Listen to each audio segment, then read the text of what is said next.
कोकणातला नाणारचा प्रकल्प हा पुन्हा एकदा चर्चेत आलाय। आता निमित्त ठरलंय ते म्हणजे मनसेनं मुख्यमंत्र्यांना या प्रकल्पाच्या समर्थनार्थ लिहिलेलं पत्र। शिवसेनेचा सुरुवातीपासूनच या प्रकल्पाला विरोध आहे। भाजपचा हा महत्त्वाकांक्षी प्रकल्प आहे। पहिल्यांदा विरोध करणारी मनसे आता समर्थनार्थ बोलू लागली आहे। मनसेनं प्रकल्पाला साथ देताना आधार घेतलाय तो म्हणजे लॉकडाऊन नंतरच्या बेरोजगारीचा। राजकीय दृष्ट्या गुंतागुंत असलेल्या या प्रकल्पाचं काय होणार? जर जनभावना बदलली तर प्रकल्पाला हिरवा कंदील मिळून कोकणाचं कॅलिफोर्निया होईल का? असंख्य प्रश्न आहेत। चर्चा करायची आहे। आपल्यासोबत मान्यवर आहेत। आपल्यासोबत मनसेचे नेते अविनाश अभ्यंकर आहेत। त्याच्यानंतर विधान परिषदेचे विरोधी पक्षनेते प्रवीण दरेकर आपल्यासोबत असतील। नाणार विरोधी संघर्ष कृती समितीचे अध्यक्ष अशोक वालम आपल्यासोबत आहेत आणि राजकीय विश्लेषक अभय देशपांडे सर सुद्धा आपल्यासोबत असतील। तर या संदर्भात चर्चा करणार आहोत। मात्र सुरुवातीला काही सेकंदात एक छोटासा रिपोर्ट आपण पाहूयात।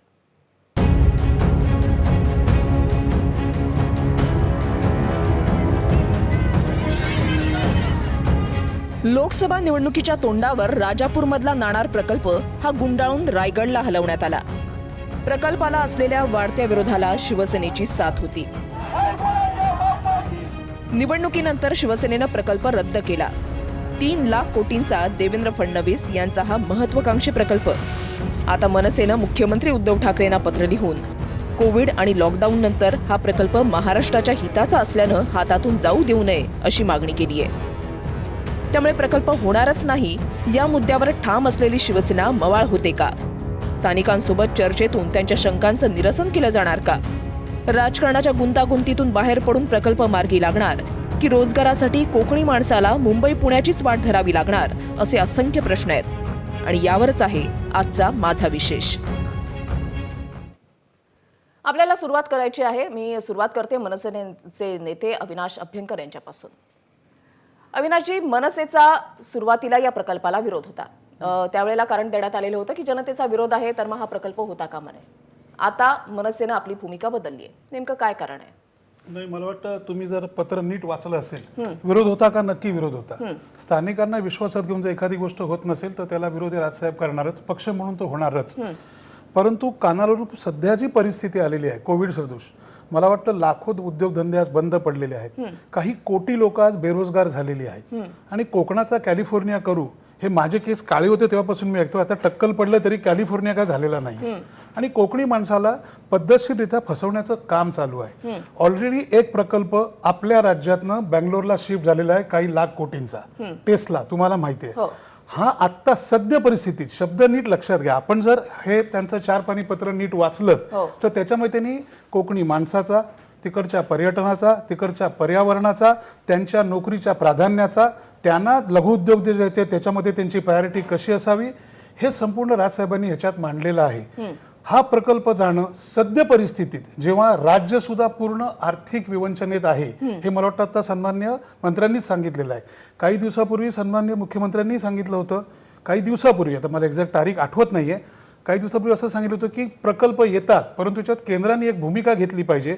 कारण एखाद्या राज्याकडे प्रकल्प येतो आणि दुसरं राज्य सांगतं आम्ही जास्ती सवलती देऊ आणि तो प्रकल्प दुसरीकडे नेला जातो आणि हे आता सद्य परिस्थितीत ह्या महाराष्ट्राच्या जनतेला, विशेषतः कोकणवासियांना हे परवडण्यासारखं नाही। आणि जर कॅलिफोर्निया झाला असता, जर पर्यावरणाकडे लक्ष दिलं असतं, जर पर्यटनाकडे लक्ष दिलं असतं वेळीच गेली 20-25 वर्ष, तर ही परिस्थिती आता उद्भवली नसती। आडकाठी कोण घालते? आडकाठी कोण घालताय म्हणजे कुठलं सरकार आडकाठी घालतंय? मला वाटतं राजकीय गुंतागुंत एवढी वाढत चाललेली आहे। गुंतागुंत नाहीच आहे, सद्य परिस्थिती आता काय आहे? आता ह्या प्रकल्प 3 लाख कोटीचा प्रकल्प जाणं हे सर्वांनी नीट विचार करा, हे परवडण्यासारखं आहे का? पर्यावरणाच्या विषयावर तुम्ही तज्ञांशी चर्चा करा, पर्यटना विषयावर तुम्ही तज्ञांशी चर्चा करा, त्याचे पॉझिटिव्ह निगेटिव्ह ह्या विषयावरती चर्चा करा आणि मग एका निर्णयाला पोचा। ह्यांचेच एक जण म्हणतो, त्यांचे स्थानिक आमदार म्हणतात मी स्थानिक लोकांचा विषय मांडला आणि ते हो म्हणाले, 5 तासात ते युटर्न घेतात की नाही मी पक्षाशी सहमत आहे। म्हणजे ज्या स्थानिकांनी तुम्हाला जिंकून दिलं त्यांच्या भूमिकेशी तुम्ही सहमत आहात का नाही आहात हे पहिल्यांदा सांगा। दुसरं, ह्यांच्याच मुखपत्रामध्ये काही दिवसापूर्वी, काही महिन्यापूर्वी एक जाहिरात आली होती, बरोबर आहे का चूक आहे? रत्नागिरी रिफायनरीचं प्रत्येक पाऊल कोकणवासियांच्या उन्नतीसाठी। मग ही कशी काय आली? जर माझ्या घरातनं एखाद्या गोष्टीला विरोध आहे तर मी ती गोष्ट माझ्या दरवाजाच्या आतमध्ये घेणारच नाही। नंतर त्याच्यावरती सन्मान्य मुख्यमंत्र्यांनी एक्सप्लेनेशन दिलं की नाणार प्रकल्प होणार नाही। पण मग ही जाहिरात आली कशी? आपण आपल्या भूमिकेशी जर ठाम असू तर मग कुठल्याही गोष्टीत ते एंटरटेन होता कामा नये। त्यामुळे सध्या परिस्थिती बघता आणि ही कशी सुधारेल, कारण अख्खं जग आज आर्थिक संकटात आहे आणि आता आम्हाला तरी नाही वाटत, पण त्या कोकणवासियांना संपूर्णपणे विश्वासात घेऊन त्यांची तज्ज्ञ मंडळींबरोबर चर्चा करून, मग तो पर्यावरण असेल, पर्यटन असेल, त्यांनी होणारं पोल्युशन असेल, ह्याच्यावरती संपूर्ण ती गावं विश्वासात घेऊन त्यांना तज्ज्ञांचं मार्गदर्शन करून कुठलाही संघर्ष न करता हे कसं पुढे नेता येईल चांगल्या प्रकारे, आणि त्याचा नाही 100% कोकणवासियांना, तिकडच्या भूमिपुत्रांना हाच देता येईल, ह्या भूमिकेकरता हा प्रकल्प होणं हे रास्त आहे, गरजेचं आहे. अशोक वालमजी, तुमचं याच्यावर काय म्हणणं आहे? अभ्यंकर यांचे मुद्दे पटतायत तुम्हाला? नाही, मुद्दे पटण्याचा विषय नाही आहे. महत्त्वाचं म्हणजे मी सर्वप्रथम तर मनसे अध्यक्ष राजसाहेबांचं मी अभिनंदनच करेन. तसं त्यांना आम्ही पत्रही दिलं आहे, कारण ज्या वेळेला खरोखर आम्ही लढत होतो, रस्त्यावर उतरलो होतो, त्यावेळेला या प्रकल्पाला विरोध करताना आम्हाला मनसेने, मग स्थानिक तिथले पदाधिकारी असोत किंवा त्या अध्यक्ष राजसाहेब असोत, याने आम्हाला संपूर्ण पाठिंबा दिला होता. आणि प्रत्यक्ष राजसाहेब तिथे नाणार परिसरात आले आणि जवळजवळ 10,000 लोकांच्या जमावाच्या समोर सांगितलं, काहीही झालं आणि कुठनी कितीही प्रयत्न केले तरी हा प्रकल्प मी इथे होऊ देणार नाही. आम्ही त्यांचं खूप त्या टायमात स्वागत केलं आणि आम्हाला आजही त्यांच्याबद्दल आदर आहे. पण मला आज हे कळत नाही, हा प्रकल्प रद्द झाला, 2 वर्ष झाली, 2 मार्चला हा प्रकल्प रद्द झालेला आहे 2019ला. आणि त्यानंतर आज जर आजची परिस्थिती बघितली, लाखो तिथे आंब्या, फणसाची, काजूची अशी झाडं आहेत. आज 2 दिवसापूर्वी एक बातमी सध्या आता सगळे सोशल मीडियावरती चाललेली आहे, एक आंब्याची पेटी 1,08,000ला परवा दिवशी ऑक्शनमध्ये लिलावात गेली. तर अशा पद्धतीने तिथे रोजगार आहे. रोजगार म्हणजे लोकांचं पोट भरण्यासारखं रोजगार आहे. आणि मी बोलतो, जर रोजगार द्यायचा असेल, कोकणाला विकास कोकणाचा करायचा असेल, तर राजकीय लोकांनी एकत्र येऊन आंबा, काजू, फणस, रतांबा, बांबू यावर प्रक्रिया करणारे प्रकल्प आणा. आम्ही स्वागत करू, आमच्या जमिनी देऊ त्याच्यासाठी. जर 3 लाख कोटींचा प्रकल्प जर कोकणामध्ये येत असेल आणि बेरोजगारीची समस्या जर सुटत असेल तर काय हरकत आहे? आम्हाला राजसाहेबांनी त्यावेळेला सांगितलं होतं, जेव्हा नाणारला आले तेव्हा, की इथे जरी कोणी किती बाता मारल्या की 1 लाख लोकांना रोजगार मिळेल, रिफायनरीमध्ये रोजगार करणारी तरुण पिढी किंवा त्यासाठी लागणारे कारागीर आपल्या कोकणात नाही आहेत, म्हणून यांच्या फसव्या धोरणावर विश्वास ठेवू नका. अभ्यंकरजी, मी थोडं वाक्य पूर्ण करतो. राजसाहेब हे बोलले होते का? नक्की बोलले होते. पण पुढचं वाक्य जे बोलले ते ऑन रेकॉर्ड आहे, तुमचे चॅनल तिकडे होते. तरी सुद्धा जर हा प्रकल्प जर करायचा असेल तर आधी तिकडच्या स्थानिकांना पूर्णपणे विश्वासात घ्या, त्यांचं शंकांचं निरसन करा, त्यांना योग्य ते ट्रेनिंग द्या आणि मग या प्रकल्पाबाबतीत विचार करा, हेही ते पुढे बोलले होते. त्याची काय 5-10 हजार लोक, आम्ही त्या दौऱ्यामध्ये होतो. आणि राहते राहिले हे जे बाकीचे प्रयत्न आहेत, आंबा असेल किंवा काही इतर गोष्टी असतील, हे मला वाटतं वर्षानुवर्ष आपल्याला ज्ञात असेल, राजसाहेबांसोबत त्याच्यामध्ये एका वेगळ्या पक्षात असताना फार मोठी भूमिका घेतली होती. म्हणजे पर्यटन असेल किंवा आंबा किंवा हे इतर विषय सगळे असतील. पण त्याच्यानंतर जी सरकार आली त्यांनी कोकणी माणसाच्या पदरी पडलं काय? इथे यायचं आणि 10 बाय 10च्या खोलीत 20 जणांनी राहायचं आणि इकडनं मनी ऑर्डर पाठवायची आई वडिलांना आणि आपलं घर बंद करून ठेवायचं. अजूनही तो तसाच आहे ना, कफल्लकच आहे. स्थानिक पुढारी मोठे झालेले आहेत. कोकणी माणसाला काय मिळालं आजपर्यंत? फक्त कॅलिफोर्निया म्हणजे काय? आणि कॅलिफोर्निया कशाला म्हणता? निसर्गाने कोकणाला इतकं सौंदर्य सुंदर दिलंय की कॅलिफोर्नियाने म्हटलं पाहिजे की आम्हाला कोकण करायचंय म्हणून, आणि आपण त्या कोकणाची काही दिलेलंच नाहीये. काही नुसत्या घोषणा होत आहेत. पर्यावरण, पर्यटन, आंब्याच्या बाबतीत काय फळांचा राजा आहे. आजपर्यंत काय कुठली पॉलिसी डिसाईड झाली मला सांगा? तुम्ही कुठलाही विषय घ्या, मासे असतील, कुठल्या पॉलिसी डिसाईड झाली का? त्या माणसाला न्याय मिळाला का? त्याच्या जमिनीला न्याय मिळाला का? काही मिळालंय का त्यांना? मिळत काहीच नाही. फक्त आश्वासनांची खैरात आहे. आणि इलेक्शन आलं की आमचा विरोध आहे. मग ती भूमिका पक्षामध्ये वरपासून खालपर्यंत का जात नाही? का तिकडचे 22 शाखा प्रमुख राजीनामे देतात? म्हणजे अभ्यंकरजी, आम्ही असं समजायचं की मनसेला आता भाजपची भूमिका ही अजिबात नाही, भाजपचा विषय येतच नाही. भाजपच्या भूमिकेमध्ये आहे. सुरुवातीपासूनच या प्रकल्पाच्या बाजूने आहे. एखादा माणूस सुरुवातीपासून असेल, तुम्ही सुरुवातीला एका वेगळ्या चॅनलमध्ये होता, नंतर ह्या चॅनल मध्ये भूमिका बदलली आहे का? भूमिका तीच आहे ना अँकर म्हणून, बरोबर आहे की नाही? तशी मनसेची भूमिका आहे, हीच आहे. सध्या परिस्थितीत मी काय म्हटलं, तुम्ही जर 4 पानी पत्र नीट वाचलं, सध्या परिस्थितीत आता संपूर्ण कर्जबाजारी आहे. लोकांना रात्रीचं आणि सकाळचं जेवण जेवायला पैसे नाहीयेत, कंगाल झालं राज्य. ह्याच्यात हा प्रकल्प गेलेला परवडेल का? आणि तरी शेवट जर तुम्ही बघाल या पत्राचा, त्यात त्यांनी पुन्हा सांगितलंय की कोकणवासियांना सगळ्या गोष्टीत प्राधान्य मिळालं पाहिजे. मग तिकडे नोकरी असेल, त्याच्या माध्यमातून होणारे लघु उद्योग असतील, स्थानिकांना प्राधान्य. आणि हे सुद्धा करताना जर पर्यटन आणि पर्यावरण हा विषय असेल तर त्या तज्ञांच्या मध्ये बसवून, तज्ञ लोक मध्ये बसवून त्यामध्ये चर्चा करून, कसा गाडगीळ समिती आहे त्यांनी सांगितलंय पर्यावरण आणि पर्यटन ह्याचा नीट जर समतोल साधला तर उत्तम प्रकारे उद्योगधंदे येऊ शकतात. आणि कोकणवासियांना पूर्णपणे विश्वासात घेऊन त्यांना संघर्ष न करता आत्ताची जी परिस्थिती आहे त्याच्यात पक्षाच्या दृष्टीने हा प्रकल्प जाणं आत्ता हे बरोबर ठरणार नाही. वालमजी, एक प्रकारे आपण समजून चालूया की हे जे पत्र मुख्यमंत्र्यांना मनसेने लिहिलेलं आहे, सर्व अनुषंगाने विचार करून, सर्व मुद्द्यांचा विचार करून हे पत्र लिहिण्यात आलेलं आहे. वालमजी, माझा एक साधा प्रश्न आहे की 45 संस्था ज्या राजापूरमधल्या आहेत, कोकणामधल्या आहेत, त्या ठिकाणच्या संस्थांची मिळून एक समिती स्थापन करण्यात आलेली आहे. हे माझ्या वाचनामध्ये आलेलं आहे आणि या समितीनं मुख्यमंत्र्यांची वेळ सुद्धा मागितलेली होती की आम्हाला तुम्ही आम्हाला भेटीसाठी वेळ द्यावा, आम्हाला आमचे मुद्दे जे आहेत ते तुमच्याकडे मांडायचे आहेत, आमचं समर्थन आहे. मग हे समर्थन करणारे कोण? तुमच्या माहितीसाठी सांगतो, जे तुमचे कुठले नाही कुठले चॅनल वगैरे किंवा प्रिंट मीडिया दाखवते, हे जाणारे लोक, ही समिती जी बनवलेली आहे, फेडरेशन म्हणतात त्याला, हे फेडरेशन बनवलेली लोक जी आहेत ना, ही सगळी भाजप प्रणित लोक आहेत आणि ती तिथली स्थानिक एकही नाही.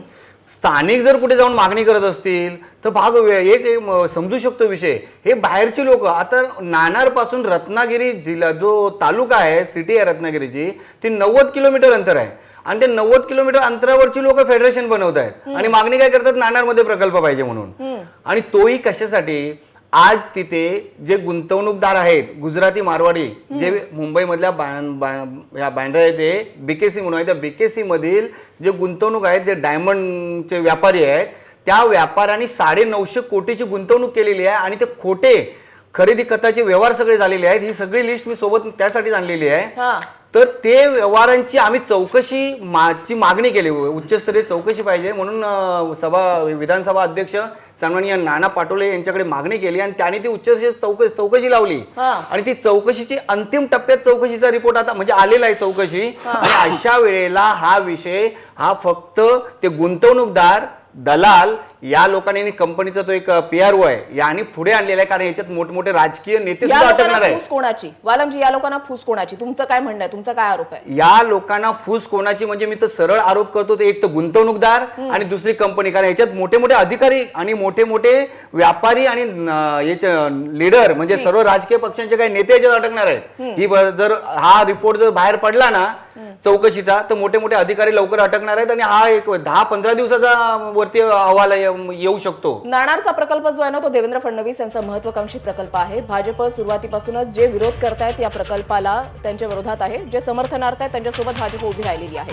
त्याच्यामुळे भाजपची भूमिका सुद्धा याच्यामध्ये फार महत्वाची आहे.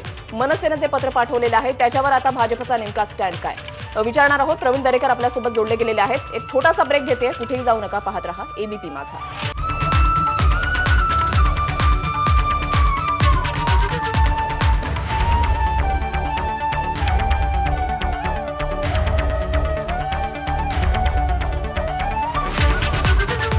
आपण पाहता ABP माझा. नाणारचं होणार काय या अनुषंगाने आपण या ठिकाणी चर्चा करतोय.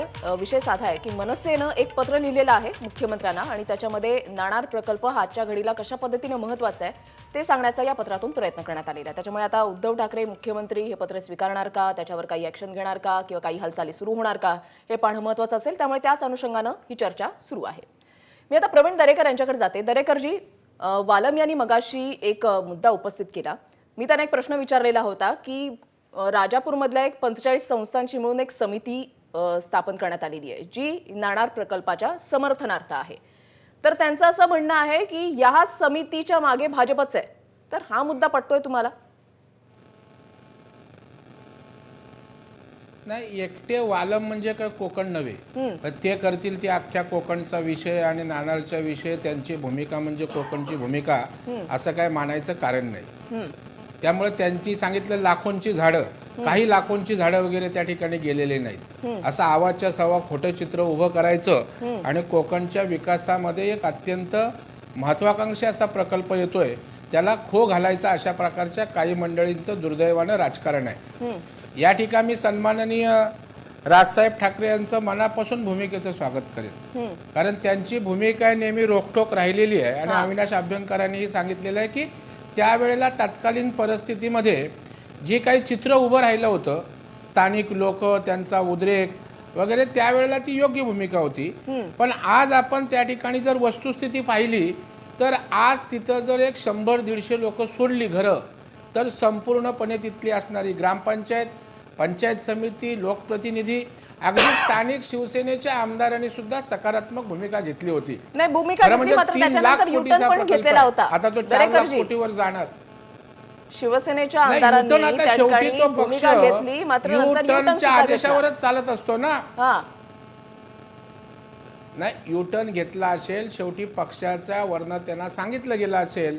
आणि थांबा, तुम्ही बोललात वालम मध्ये, नाही नाही, ते मगाशी काही बोलत बोललेलं आहे, नाही. असं मध्ये मध्ये नसतं बोलायचं. बोट नका वर करू. दरेकरजी, तुम्ही तुमचा मुद्दा नाही, पूर्ण करा. नाही, त्यांनी नंतर बोलू दे. त्याच्यामुळे युटर्न पक्षाचा घेणं स्वाभाविक आहे. मॅडम, हा प्रकल्प 4 लाख कोटीच्या वर जाणार आहे. 1.5-2 लाख लोकांना त्या ठिकाणी थेट रोजगार, छोट्या मोठे उद्योग त्या ठिकाणी मिळणार आहेत. आज आपण कोकणची अवस्था बघाल की त्या ठिकाणी अविनाशजींनी सांगितलं, खरं आहे की मुंबईला चाकरमानी येतो, इथल्या मनी ऑर्डरवर आई वडिलांना त्या ठिकाणी गावी पाठवतो. आज मुंबईतनं कोरोनामुळं तोच माझा मुंबईकर आज कोकणातला पुन्हा गावी गेलाय. कोरोनाला घाबरून त्या ठिकाणी गावात तेव्हाच काहीतरी तिथे उद्योग व्यवसाय करायच्या प्रयत्नात आहे. अशा वेळेला जर हा प्रकल्प पुन्हा येणार असेल, आणि अडचण कशाची होती, पहिली लोकांना विश्वासात घ्यायची. आता मी तुम्हाला सांगतो, 90-95% लोक कोकणची या बाजूने आहेत. का विरोध होता? आमचे काजू असतील, आंबा, मासेमारी याच्यावर दुष्परिणाम होऊ नये, आम्ही बाजूने आहोत ना, अजिबात दुष्परिणाम होऊ देणार नाही. त्यावेळेला प्रदूषणाचा विषय आला. प्रदूषण नसेल, वायू प्रदूषण नसेल, जल प्रदूषण नसेल, त्याशिवाय रोजगाराची हमी त्या ठिकाणी दिली, स्मार्ट सिटीच्या त्या ठिकाणी हमी दिलेली आहे.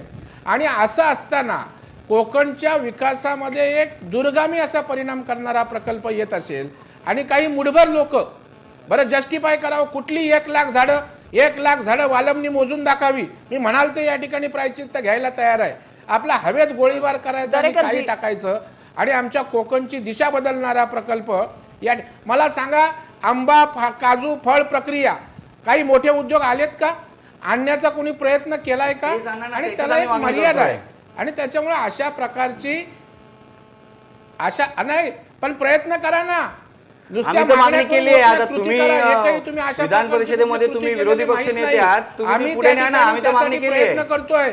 फळ प्रक्रिया उद्योग, अहो विरोधी पक्ष नेता म्हणून मी कालच विधिमंडळात मागणी केली, कोकणसाठी त्या ठिकाणी फलोत्पादन प्रक्रियेसाठी, कोकणचा पर्यटन विकासासाठी 5,000 कोटीचं पॅकेज द्यावं. या आम्ही तर जमिनी द्यायला तयार आहोत, अशा प्रकल्पांना जमिनी द्यायला तयार आहोत. आम्ही तर मागणी पण केली आहे स्वतंत्र वैधानिक मंडळ स्थापन करा.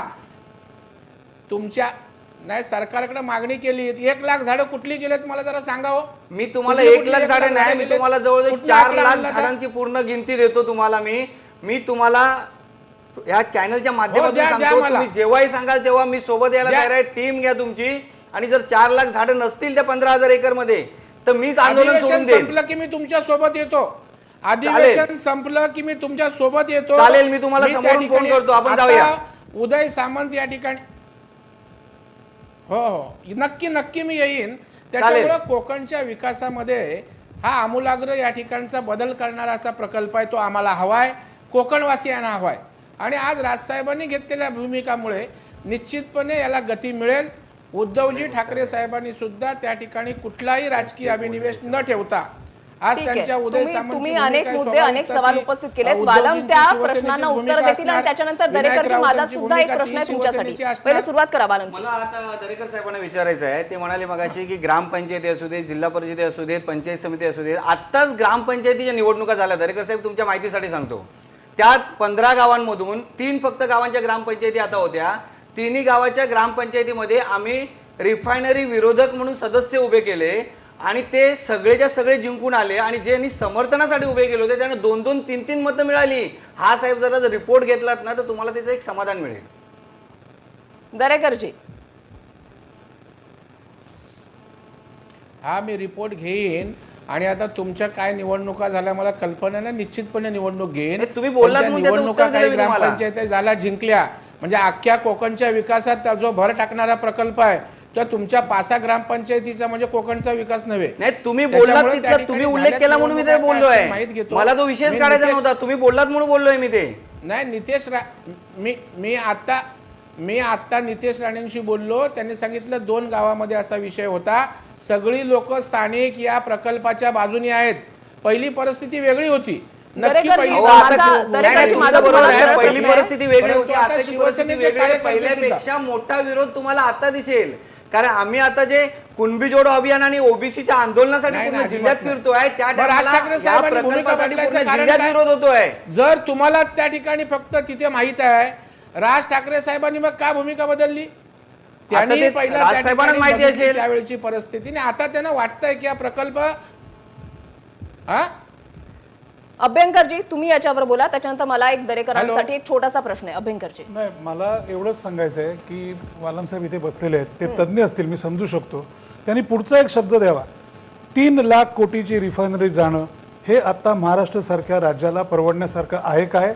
आता कोविड सदृश परिस्थिती आहे, करोडोंनी नोकऱ्या गेलेल्या आहेत, कोकणातली लोक रस्त्यावर आलेली आहेत. आता आपण त्या स्पेसिफिक रिजन बद्दल बोलूया, सोडून द्या उर्वरित महाराष्ट्र. तर किती एखादी गोष्ट, हे बघा, एखादी गोष्ट ताणायची असेल ना, ती तुटेपर्यंत नसते ताणायची, ती कुठेतरी त्याला सामंजस्याची भूमिका, ज्यांनी त्या क्षणाला जर त्या गोष्टींनी त्या लोकांना जर प्राधान्य मिळणार असेल, त्यांचं जीवनमान जर सुधारणार असेल आणि जर त्या पर्टिक्युलर भागाचा विकास जर होणार असेल तर नक्की त्याला पाठिंबा हा दिला पाहिजे. पुन्हा सांगतो, तज्ज्ञांशी चर्चा करून त्यांच्या मनातल्या शंकांचं निरसन करून केलं पाहिजे. अभ्यंकरजी, तुम्ही मनसेनं जी भूमिका घेतलेली आहे ती लॉकडाऊनच्या नंतर परिस्थिती पाहून घेतलेली आहे. चला, एका अर्थी आपण ते मान्य करूयात. मात्र दरेकरांसाठी माझा एक प्रश्न आहे. दरेकरजी, तुम्ही आता म्हणता की कोकणवासियांचा या प्रकल्पाला सुरुवातीपासून पाठिंबा आहे. तुम्ही आकडा पण जाहीर केला की 95% नागरिकांचा याला पाठिंबा आहे. मग लोकसभा निवडणुकीच्या वेळेला पाठिंबा नव्हता का? कारण लोकसभा निवडणुकीच्या आधी नाणारचा प्रकल्प रायगडमध्ये हलवण्यात आला, तो का हलवण्यात आला? नाही, आमचा प्रकल्प हलवला हलवला म्हणजे आता त्यावेळेला रायगडची लोक तयार झालीत. एखादा प्रकल्प येत रायगडची असेल, लोक उद्या तयार तुमच्या झाली की गावात त्यावेळेला एखादी गोष्ट नको, शिवसेनेचा विरोध होता आज म्हणून जर तुम्ही तुमच्या तो रायगडमध्ये हलवला. नाही, एक लक्षात ठेवा, त्यावेळेला शिवसेना भारतीय जनता पार्टी युतीत होती. सन्माननीय उद्धवजी ठाकरे आमचे एक सहकारी युतीतल्या घटक पक्षाचे नेते होते. बरोबर. आणि देवेंद्रजींना आपल्या सहकारी नेत्यांना त्या ठिकाणी त्यांच्या भूमिकेला दुखवायचं नव्हतं आणि शेवटी तो प्रकल्प कोकणातच येणार होता ना. रायगडला आला असता तरी रायगड शेवटी कोकणचाच भाग आहे ना. हा काय 5-6 गावांचा विकास करणारा प्रकल्प नाहीये. हा कोकणातल्या 2-3 जिल्ह्यांना प्रभावित करणारा, विकासाकडे नेणारा, रोजगार उपलब्ध करणारा आहे. काय त्या 5-6 गावांपुरता हा प्रकल्प नाहीये, हे समजून घ्या. आणि या प्रकरणात आज कॉलेजमधनं मुलं बाहेर पडतायत, कुठे जाणार ती? आज आमचं सगळा अख्खा कोकणची लोकसंख्या बघा प्रत्येक वर्षी खाली येते. कोण पुण्यात जातोय, कोण मुंबईत जातोय, कोण परदेशात जातोय. आणि अशा वेळेला एक मोठा प्रकल्प जर येत असेल तर त्यातल्या त्रुटी असतील ना, दोष असतील ना, चर्चेची तयारी आहे ना. आम्ही पहिल्या दिवसापासून आजपर्यंत प्रकल्पाच्या बाजूने एवढ्यासाठी आहोत की जे दोष वाटतात ना, कुठली झाडं जात आहेत, कुठली प्रभावित होत आहेत, करता येईल ना त्याच्यावर विचार. पण झाडं जाणार 25 आणि आकडा सांगणार 1 लाखाचा, असं करून विचार करता येईल, चर्चा करता येईल, मात्र चर्चेचं मंथन, चर्चेचं गुऱ्हाळ कधीपर्यंत सुरू राहील? तिथे सर्वे केला पाहिजे, तेव्हा कळेल किती झाडं जात आहेत. ठीक आहे, वालमजी. आमची घरं जात आहेत, आमचे झाडं जात आहेत, आमची जमीन उद्ध्वस्त होते आहे, सर्वस्व आमचं उद्ध्वस्त होत असताना आम्ही का? मला एक महत्वाचा प्रश्न आहे. ह्या 15,000 एकरमध्ये 103 मंदिर आहेत, देवस्थान आहेत. राम अयोध्येसाठी आपण सर्वजण, आमचं पण ते दैवत आहे, अयोध्येसाठी आपण सगळेजण भांडताना बघतोय. मग आमची 103 देवस्थानावरती बुलडोजर फिरणार आहे, ते गाडली जाणार आहेत, त्यामध्ये 19 स्वयंभू मंदिर आहे. मग त्या देवळातून देव नाही का? म्हणजे देवांना पण उद्ध्वस्त करायचं आहे, आम्हाला गोरगरीब शेतकऱ्यांना तिथे उद्ध्वस्त करायचं आहे. आणि तिथे तुम्हाला तिथे प्रकल्प, आणि ते पण असे प्रदूषणकारी प्रकल्प आणायचे आहेत. कोकणात दुसरा चांगला प्रकल्प काय येत नाही का? राजकीय पुढारी तुमच्यासारखे चांगले प्रकल्प आणत नाहीत. आणि का आमच्याशी, म्हणजे तिथल्या शेतकऱ्यांशी येऊन भेटीगाठी करत नाही की बाबा चांगलं काहीतरी आणूया, एकमेकांच्या विचाराने काहीतरी चांगलं आणा ना? हेच का आमच्या माती मारायला उठलेले आहेत प्रत्येक राजकीय पक्ष? हा माझा प्रश्न आहे. मला वेळ द्या. मला दरेकरजी, मी येते तुमच्याकडे. अभ्यंकरजी, मी तुमच्याकडे पण येते. मला अभय देशपांडे सरांकडे जायचंय. देशपांडे सर, सोयीचं राजकारण सुरू आहे? निश्चित म्हणजे एक असं आहे वृषाली की हा विषय आज येण्याचं कारण काय ते काही समजलं नाही. आता कोविड नंतरची परिस्थिती, म्हणजे त्याच्या आधी काय महाराष्ट्रामध्ये मागेल त्याला काम अशी परिस्थिती होती का? 43 लाख बेकारांची संख्या तेव्हाही होती आणि आता ती वाढली, निश्चितपणे वाढली. त्याच्यामुळे त्यावेळेस फक्त कोविडमुळे भूमिका बदलावी लागली अशा म्हणण्याला काही अर्थ नाही. दुसरं असं आहे की ज्यांनी आपली युती टिकवण्यासाठी महाराष्ट्राच्या आणि कोकणाचा भलं करणारा विकास प्रकल्प गुंडाळून ठेवला हा. त्या लोकांना आता याबद्दल बोलण्याचा अधिकार आहे का? प्रश्न असा आहे की अहो तुमचा एखादा शिवाजी पार्कचा सायलेंट झोन केला तर त्याच्या विरुद्ध आपण आवाज उठवतो आणि एखाद्या परिसराचा agriculture zone horticulture zone direct industrial zone मध्ये गेल्यानंतर त्या लोकांनी त्याच्याबद्दल आवाजही करायचा नाही. मला वाटतं की त्या प्रकल्पाला विरोध होता, त्या संदर्भात जैतापूरच्या जवळ एवढा असावा का, त्याचे परिणाम त्यावेळेसही तो प्रकल्प झाला पाहिजे अशी भूमिका अनेकांची होती, त्यातला मी पण एक होतो. परंतु स्थानिकांच्या विश्वासात त्यांना घेऊन आणि त्यांची व्यवस्थित पुनर्वसन झाल्याशिवाय तो प्रकल्प होऊ नये. कारण त्यावेळेस ज्यावेळेस गुजरात मधल्या रिफायनरीच्या तिथेही आंब्याच्या मोठ्या बागा आज व्यवस्थितपणे उभ्या आहेत, हे ह्याचे उदाहरणं त्यावेळेस देण्यात आली होती. परंतु स्थानिकांच्या तिथे मी मुंबईत बसून सांगणार की तुमच्यासाठी आणि कोकणासाठी हा प्रकल्प आवश्यक आहे आणि तुम्ही तो स्वीकारलाच पाहिजे, असं नाही होत. मला वाटतं की स्थानिकांना विश्वासात घेऊन एक निश्चित वृक्षाली की जो विरोध या प्रकल्पाला पूर्वी होता त्याच्यात निश्चितपणे काही प्रमाणात तो कमी झालेला आहे. त्याची कारणं अनेक आहेत. त्याची कारणं आपला नवीन जो कॉम्पेन्सेशन ऍक्ट आहे त्याच्या सहित अनेक कारणं त्याला आहेत आणि जर योग्य पुनर्वसन होत असेल तर तो विरोध मावळू शकतो. परंतु आम्ही म्हणतो म्हणून तो प्रकल्प झाला पाहिजे असं बाहेरच्या लोकांना ठरवता येणार नाही, तसं तो प्रकल्प पुढे जाणारही नाही. एक आहे की आता शिवसेनेच्या हातात आज निर्णयाचे सूत्र आहेत. या शिवसेनेची भूमिका काय राहिलेली आहे आपल्याला माहिती आहे. त्यांची भूमिका अजून तरी बदललेली नाहीये, बाकीच्यांची बदल. जोपर्यंत मला वाटतं की स्थानिक लोकांचा दबाव वाढत नाही आणि स्थानिक लोक अधिक प्रमाणात त्या प्रकल्पासाठी अनुकूल भूमिका घेत नाहीत तोपर्यंत हा प्रकल्प पुढे जाऊ शकणार नाही. हा एक चर्चा, एक दिवसाची चर्चा यावर होईल, पण त्या विषयात नवीन काही आता तोपर्यंत स्थानिक आल्याशिवाय होऊ शकणार नाही पुढे. ठीक, एक छोटासा आपण ब्रेक घेणार आहोत. ब्रेक नंतर सुद्धा ही चर्चा जी आपल्याला अशी सुरू ठेवायची. एक छोटासा ब्रेक, पाहत रहा एबीपी माझा.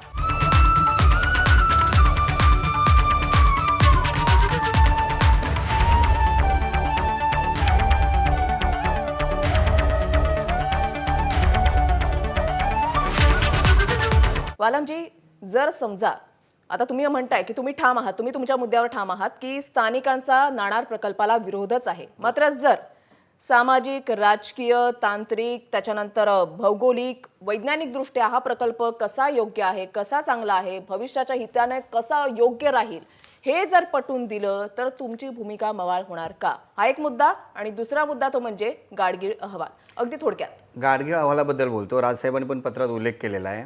गाडगीळ अहवालाच्या वेळेला पश्चिम घाटाबरोबरच रत्नागिरी जिल्हा आणि सिंधुदुर्ग जिल्हे हे पण अभ्यासासाठी गाडगीळ सरांना दिले होते. आम्ही स्वतः गाडगीळ सरांना भेटल्याच्या नंतर गाडगीळ सरांच्या अहवालामध्ये सरळ सांगितलेले आहे, हे असले प्रदूषण रेड कॅटेगरीचे प्रकल्प ह्या दोन्ही जिल्ह्यात नको आहेत, हे त्यांनी ठामपणे त्या अहवालात नमूद केलेलं आहे. दुसरा प्रश्न काय तुमचा होता? जर तुम्हाला हे मुद्दे पटवून दिले की सामाजिक, राजकीय, तांत्रिक दृष्ट्या हा प्रकल्प कशा पद्धतीने योग्य आहे, तर तुमची भूमिका मवाळ होणार का? सर्वात महत्त्वाचं, हे जे 250 गुजराती मारवाडी गुंतवणूक करून 950 कोटी रुपये तिथे जे टाकलेले आहेत आणि ते खोट्या जमिनी लोकांच्या, शेतकऱ्यांच्या ज्या दाखवत आहेत ना समर्थनासाठी एवढे आमच्याकडे जमिनी आलेले आहेत, हे सरकार सगळं रद्द करून दोषींवरती कारवाई करेल का, ही आमची प्रमुख मागणी आहे. आणि महत्त्वाचं म्हणजे ह्याला आमची घरदारं, आमचं गाव, आमची देवस्थानं, आमची जमीन जागा, आमची झाडमाडं आम्ही उद्ध्वस्त करायला का द्यायची? आम्ही काले विरोध करत होतो, आजही विरोध करतो आणि उद्या विरोध करू. अशा ठिकाणी हा प्रकल्प आम्हाला नको आहे. आणि जागतिक तापमान एवढ्या जर मोठ्या गतीने पसरतोय आणि कुठला ज्ञानी, कुठला तंत्रज्ञानी हा प्रकल्प अशा वेळेला तिथे करण्यासाठी संमती देईल, ह्याचं पण उत्तर द्यावं ना. अभ्यंकरजी, गाडगीळ अहवालाचा या ठिकाणी लिंक घेतली जाते आणि बालम यांनी आपले मुद्दे त्यांना मी उपस्थित पूर्ण कॉपी पाठवून देईन. त्यांनी आहे, ठराविक आम्ही पण आणले. आपण दोघे एकत्र याचा अभ्यास करू. नक्की. पण नक्की जो काय आमच्याकडे आलाय जर ते एकच गाडगीळ असतील तर तो अहवाल तुम्ही पूर्ण नीट वाचा. पश्चिम महाराष्ट्राचा असेल, सिंधुदुर्ग किंवा कोकणाचा असेल, हा एक विषय आहे. आता मी काही 2-3 गोष्टी सांगितल्या, तुमच्याकडे वेळ कमी आहे तर, की आता मध्ये तुमचाच दाखला देऊन सांगतो. 19 सप्टेंबर 2020 तुमच्याच वार्ताहरांनी एक बातमी केली होती, आपण दाखवू शकता ती कधी नंतर, की सन्माननीय जितेंद्र आव्हाड यांच्याकडे काही हे कोकणवासीय नाणारचे गेले होते आणि त्यांनी सांगितलं 8,500 एकर एवढ्या जमिनीच्या सह्या असलेली, एक मिनिट लेट मी कंप्लीट, असलेली कागदपत्र आमच्याकडे आहेत आणि स्थानिक खासदार आम्हाला भेटू देत नाहीत. ही तुमच्या चॅनलची 19 सप्टेंबर 2020 ची बातमी आहे. आता दीड मिनिट मोठी आहे, ती तुम्ही नंतर दाखवा. दुसरं, जर जमिनीमध्ये गैरव्यवहार झालेले असतील तर नुसते व्यवहार रद्द नाही करा, ज्यांनी गैरव्यवहार केले त्यांना जेलमध्ये टाका. कारण कोकणवासीयांशी जर कोणी खेळत असेल त्यांच्या जर भविष्याशी कोणी खेळत असेल तर आमचं तर म्हणणं आहे त्यांना फासावर लटकवा आणि फसवून जर जमिनीचे व्यवहार केलेले असतील तर ते कदापि मान्य केले जाणार नाही. खोटे आधार कार्ड पण केलेले आहे. त्यामुळे त्यांना प्रायोरिटी दिलीच पाहिजे. आणि पुन्हा सांगतो की ह्या पत्रातलं जर शेवटचं वाक्य तुम्ही वाचाल तर ह्याच्यात सगळ्या प्रश्नांची उत्तरं आहेत. सद्य परिस्थितीत महाराष्ट्र राज्य प्रगतीपथावर नेण्यासाठी असे निर्णय घेणं ही काळाची गरज आहे. यावर कोणी काही म्हणो, महाराष्ट्र फर्स्ट ही सन्मान्य राजसाहेब ठाकरेंची भूमिका आहे आणि त्याच्यामध्ये सुद्धा प्राधान्य हे फक्त आणि फक्त कोकणवासियांनाच दिलं पाहिजे. त्यांना विश्वासात घेऊन पुन्हा सांगतो त्यांच्या सर्व शंकांचं म्हणजे मंदिरं असतील, जमिनी असतील, त्यांचे ज्या काय शंका आहेत पर्यावरणाच्या आणि पर्यटनाच्या म्हणजे ह्या दूर संपूर्ण करून शंकांचं निरसन करून करूनच पुढे पावलं टाकली नक्की गेली पत्र वाचा पाहिजे, ही तुम्ही. मनसेची भूमिका आहे. ठीक आहे, दरेकरजी, मनसेला तुमची साथ असेल? नाही, प्रश्न मनसेला साथ काय, या भूमिकेला आमची 100% साथ आहे आणि आम्ही कधी विरोधात नव्हतो आणि कधी समर्थनात नव्हतो. काही लोक पहिली आपल्या भूमिकेचा सपोर्ट असतो, नंतर त्यांचं समर्थन बिघडतं. आणि गुजरातच्या अभय देशपांडेंनी उल्लेख केला, त्या रिफायनरीत मी जाऊन त्या आंबे बघून आलेले. राजसाहेबांसोबत जेव्हा आम्ही गुजरातला गेलो होतो त्या ठिकाणी रिफायनरी आहे, त्या ठिकाणी आंबे आहेत. त्याच्यामुळं तिकडे जर होऊ शकतं तर कोकणात का होऊ शकत नाही. आणि जे प्रश्न असतील ते निकाली काढता येतील ना. आणि आम्ही काय बाहेरचे नाहीत, बाहेरचे बसून विरोध करायला. आम्ही कोकणशी नाल जोडलेली आहे. कोकणला आम्ही सणावारीला जात नाही, आम्ही कोकणला सतत जातो आणि कोकणच्या प्रकल्पांवर काम करतो, फळ प्रक्रिया उद्योगांवर. मी निवळीला, रत्नागिरीला आता सामुदायिक शेतीचा प्रकल्प करतोय. जिल्हाधिकाऱ्यांवर बैठका घेतल्या. म्हणजे आम्ही त्या ठिकाणी चॅनलवर येतोय फक्त किंवा सणावारी जातोय अशातले कार्यकर्ते नाही आहोत. कोकणच्या बाबतीत संपूर्ण कोकणच्या विकासाचा सतत ध्यास घेणाऱ्यापैकी आम्ही कार्यकर्ते आहोत. आणि त्याच्यामुळे आम्हाला मुद्दाम समर्थन, मुद्दाम विरोध आणि काही अभ्यास न दरेकरजी, करता मला असं तुमचा आम्ही मुद्दा बोलत पटलेला आहे. नाही. या चर्चेमध्ये बहुतांशी लोक जे इथे बसलेले आहेत ते कोकणी माणसंच आहेत. त्याच्यामुळे कोकणाच्या हितानंच, कोकणाच्या हिताच्या दृष्टीनंच निर्णय जो आहे तो घेतला जावा हीच अपेक्षा आहे. मला वाइंड अप कमेंटसाठी अभय देशपांडे सरांकडे जायचं आहे. अभय सर.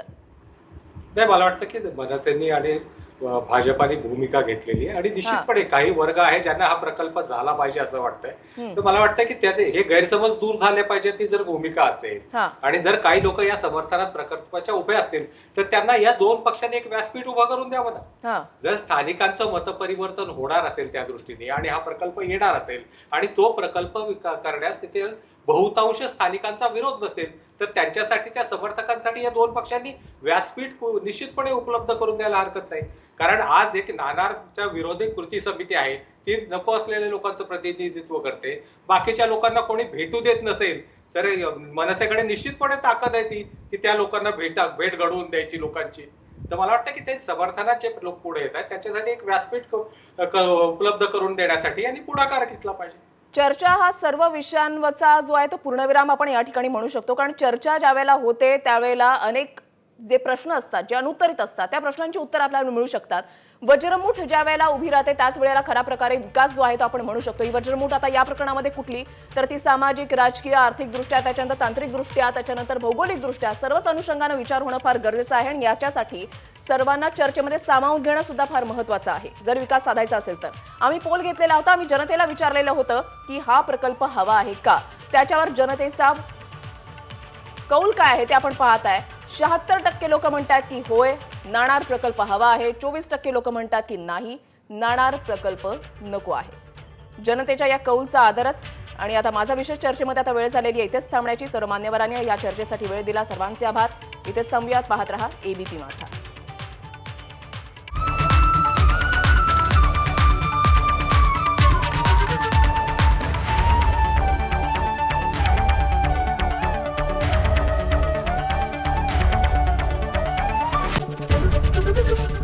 एबीपी माझा, उघडा डोळे बघा नीट.